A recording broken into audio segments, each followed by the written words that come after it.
So syempre, mauuwi tayo ngayon sa isang katanungan lamang. Bakit nga ba tinanggihan yan ng SM Cinemas? Okay, bakit nga ba na-delay yan? And here's the thing mga kachika, ang sabi sa bulong-bulungan dahil daw may ibang love team na gustong ipasok ang Star Cinema. And then I found this community kung saan napag-uusapan nga nila kung bakit na-move yung release date ng My Love Will Make You Disappear. And there I found out mga kachika, ito ay posibleng dahil sa isang pelikula. At iyon ay yung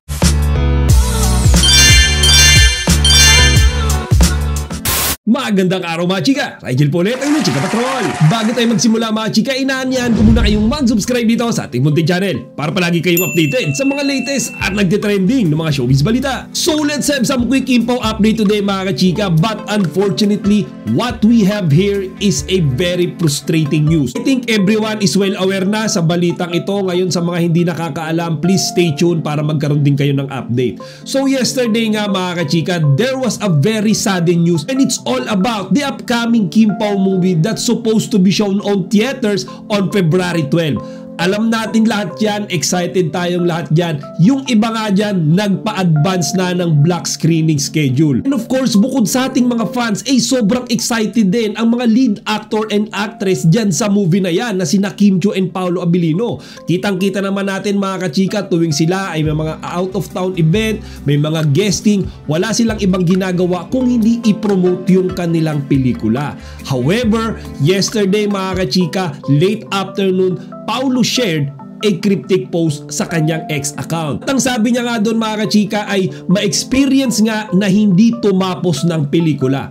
Very short pero malalim yung ibig sabihin. Okay? So mga kachika, ang unang iisipin kaagad ng mga tao, syempre, yung My Love Will Make You Disappear, yung tinutukoy niyang pelikula dyan. Does it mean na ayaw nang tapusin ni Papi Paolo yung pelikula? So syempre mga chika, nag-gather tayo ng information, ng details. Bakit nga ba ipinost ni Paolo yung ganyang klaseng mensahe? Diba? So doon nga mga kachika, we found out na ito palang SM Cinema talaga yung may salarin.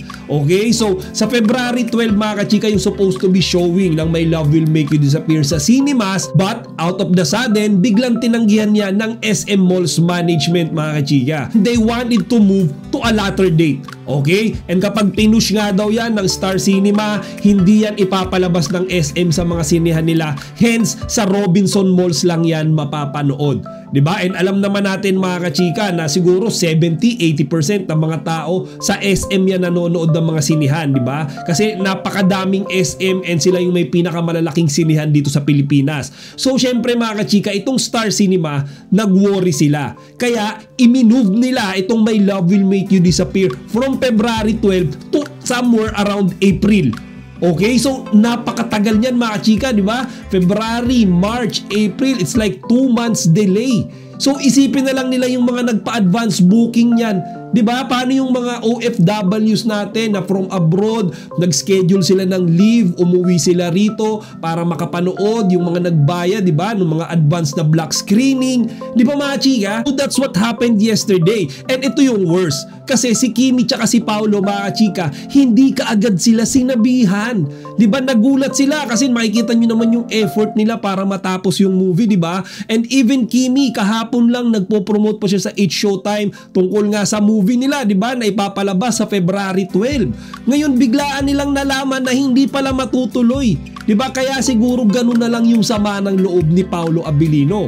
Hindi niya napigilang mag-post ng ganyan kalalim na statement mga kachika para syempre express yung kanyang frustration and disappointment. Ngayon mga chika, iyan din yung gusto ko sa sa Kim Pao, yung dynamics nila. Kasi if you'll notice, kapag ka nasa stage sila, di ba, kapag ka nagpo-promote, interview, si Kimi yung maboka. Okay, si Paolo hindi siya ganun ka-showy. But kapag ka seryoso na yung usapan, si Kimi tahimik lang siya while Paolo is the one who expresses his emotions. Okay? Pero mga chika, in all fairness naman, si Kimi sinabi niya rin yung nararamdaman niya by unfollowing Star Cinema. And then ganun din yung ginawa ni Paolo Abilino. Ngayon mga chika, nakakaawa. 'Di ba? Nakakaawa silang dalawa kasi nakikita naman natin kung gaano sila kapuyat, kapagod, na-skip na nila yung kanilang mga workout routines para ibuhos yung oras nila, yung attention nila, yung focus nila para matapos yung movie nila, 'di ba? Para ma-serve nila sa atin ng napakaganda. And then tayong mga fans, wala rin tayong tigil sa kaka-promote, sa excitement, 'di ba? Ganun mga kachike. So syempre, mauuwi tayo ngayon sa isang katanungan lamang. Bakit nga ba tinanggihan yan ng SM Cinemas? Okay, bakit nga ba na-delay yan? And here's the thing mga kachika, ang sabi sa bulong-bulungan, dahil daw may ibang love team na gustong ipasok ang Star Cinema or ABS-CBN sa mga sinihan. Okay, ang sabi nga mga kachika, yung Barda daw. We all know, February 14, Valentine's Day is a very crucial date mga kachika. Yan yung mga most of the time, maraming mga tao talaga yung nagli-leave para pumunta sa mall, para manood ng sine. So malaking pera yung involved dyan. At kapag ang Kim Pao yung nakaupo sa mga sinihan, panigurado kahit anong love team, kahit sinong love team, hindi yan matatapatan, 'di ba? And that's a fact mga kachika. So ang sabi sa bulong-bulungan, yung love team daw na Barbie Forteza and David Licauco yung posibleng dahilan kaya pinuspone yung movie ni Kimi tsaka ni Paulo. So mga chika, nag-research ulit ako diyan, posible nga. Kasi meron akong nakitang isang post way back December 21 last year na ito palang si Barbie ay may ginagawang pelikula but hindi si David Licauco yung kanyang magiging partner. So hindi minention mga kachika no, kung anong movie yan, and wala rin namang ina-announce si Barbie na magkakaroon siya ng pelikula, 'di ba? So I don't think mga kachika na Barda yung rason kaya na-postpone yung movie ng Kim Pao. So mga chika, nag-research ulit ako and then I found this community kung saan napag-uusapan nga nila kung bakit na-move yung release date ng My Love Will Make You Disappear. And there I found out mga kachika, ito ay posibleng dahil sa isang pelikula. At iyon ay yung Captain America Brave New World. Okay, that's a Marvel movie mga kachika, and we all know kapag Marvel yan, paniguradong blockbuster kaagad yan. Okay, that's a foreign film mga kachika, di ba? Sila rin yung mga characters mga kachika sa Avengers, Endgame, Infinity Wars, and all the others mga Avengers mga kachika. Ito yung kanilang masasabing sequel. Okay? So mga chika, yan yung tinuturong primary reason kaya iminove yung movie ni Kim Chiu and Paolo Abilino. Yan lang yun mga kachika, kasi issue-showing yan dito sa mga theater sa Pilipinas February 14. And then mga kachika, magkakaroon daw ng conflict yan kapag ka isinalang sa mga sinihan ay yung movie na My Love Will Make You Disappear. 'Di ba? Kasi syempre yung mga fans gustong-gusto nila yung Kim Pao. However, majority rin daw ng portion ng mga tao gustong panoorin yung Captain America. Pero mga kachika, yung SM Cinema syempre pera-pera yan eh. Mas pinili nila yung foreign film, yun yung kanilang sinuportahan. Kaya ang nangyari, na-sacrifice ngayon yung pelikula ni Kim Chiu and Paolo Abilino. 'Di ba? Kaya yan yung nakaka-frustrate mga kachika, yan yung nakaka-disappoint. 'Di ba? Kagaya nga sinabi ko kanina, marami ng mga tao yung nag-e-expect niyan. Tayong mga fans, and then yung mga nagpa-block screening, 'di ba? Yung mga OFW na nag-leave, nag-schedule na umuwi dito sa Pilipinas para mapanood yan. Lahat yan mga kachika mapupunta lang sa wala. Okay, kasi syempre February 12 natin ini-expect and then hindi na yan matutuloy.